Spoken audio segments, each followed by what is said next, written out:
Nearly 20 years ago, a small group of arts lovers began to explore the possibility of building an arts group in the city of Tustin. These passionate early founders set the group on a journey none could have fully predicted. A vision evolved, and the Tustin Area Council for Fine Arts was born. The beginnings really came about in around 1987 when the city of Tustin asked a few people, and I was included, to help promote the arts in the city of Tustin and the greater Tustin area. After a few years of discussion, we decided to incorporate as the Tustin Area Council for Fine Arts. They wanted to build a theater. They wanted some kind of arts presence in the city of Tustin. Probably most important of all was to present arts to our local community. Broadway in the Park is our signature program and has been wildly successful. It was Barbara Benson's idea and Stu Erickson. Barbara reached out to Limon Car Productions. And the first question we ask is, we always ask when we go to these theaters and they want us to produce theater, we say, well, how much money do you have? And Barbara Benson looked up and smiled at us and said, absolutely nothing. We worked closely with the city of Tustin. They saw that we had a track record of trying to create programs for their constituents. People could come and watch musical theater, and families could come, and it would be inexpensive and a lot of fun. It was wonderful that it was professionally produced. The very first show we did at Broadway in the Park was Joseph and the Amazing Technicolor Dreamcoat. It was like Judy Garland, Mickey Rooney, let's do a show in the barn. It wasn't even a barn, it was a slab of cement. A barn would have been great compared to what we started out with. I think we printed only 500 tickets because we thought if we sold 500 tickets, that would be great, but it'll never happen. And of course we went well above that first year. So to see how it's grown over the 9 years to what we have now, it's amazing how far we've come in a short amount of time. I think we were stunned to have close to 2,000 people come the first year. We never thought we would have 5,000 people come in a week's time. The thing I like about Broadway in the Park is not only a show which is always excellent and entertaining, I just love the party atmosphere of the people who come. We have reserved tables so people can sit at a table and bring food or buy food from one of the booths. And we have people sitting on the ground on a blanket, but everybody is having a party, and that makes me happy. And you see lots of your friends and neighbors there, so it's really an enjoyable experience. This thread that runs through the community about this wonderful family event every August seems to bring a certain part of the quality of life in Tustin to fruition. The scholarship program is one of our oldest programs and one of the most exciting for our board members. The scholarship program is very near and dear to my heart because we are a part of that base for nurturing and developing these young artists to go on.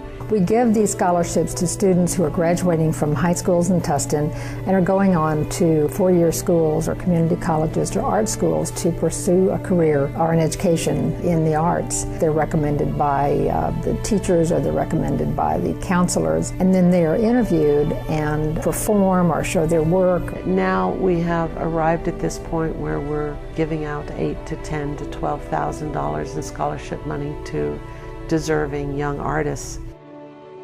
Another of our programs is the Tustin Art League. They function as a group that supports professional and amateur artists that just like to get together and learn new things, share their techniques. And they recently had an art show where all of the artists had painted or photographed scenes in Tustin. We worked closely with the Tustin Unified School District from grades kindergarten through 12. We started by awarding ribbons and certificates, and the talent was incredible, continues to be incredible. We just completed our 19th student art show, which showcases the artwork from middle school and high school students in the greater Tustin area. We encourage student artists from the public schools, from the private schools, to display their art. The art is then judged by professionals. The winners are awarded prizes.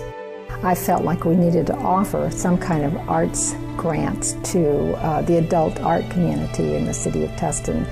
We have grants to a photographer, we have grants to a visual artist, another one that went to the library. They've been very exciting to get our grant requests, to see them develop.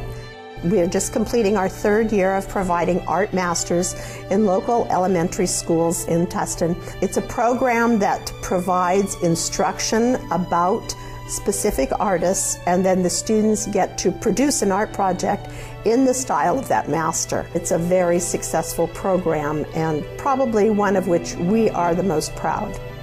We had Meet the Artists programs starting back in the mid-90s with the idea that we would present young artists who had either been born in Tustin or had been attending school in Tustin, had been nurtured in the Tustin area. We have partnered with the Tustin Parks and Recreation Department and the Tustin Preservation Conservancy to promote the Tustin Art Walk. Fund development, even in hard economic times, has become a real joy. We have sort of general solicitation each year, an annual campaign. We have won a few grants that helps us put on our programs. The Laguna Beach Art Affair, for one, has been a very loyal supporter. The Rotary, which has given us an annual grant to continue our programs. But the bulk of our money comes from generous donors, individuals, groups, and businesses. Our board is strictly a group of volunteers who want to see Tustin become a better community. I served as president for 2 years of TACFA, and that was very exciting and challenging. I got hooked. It's fun, it's interesting, and there was something I could contribute. And I think we also are responding to the fact that our schools have cut out the arts, which is so sad that the children today are not getting to have music or visual arts or the opportunity to draw and paint or sing and dance, and we want to try to put some of that back into their lives. We do want people to carry the arts in their hearts, and with that, I think life just improves greatly.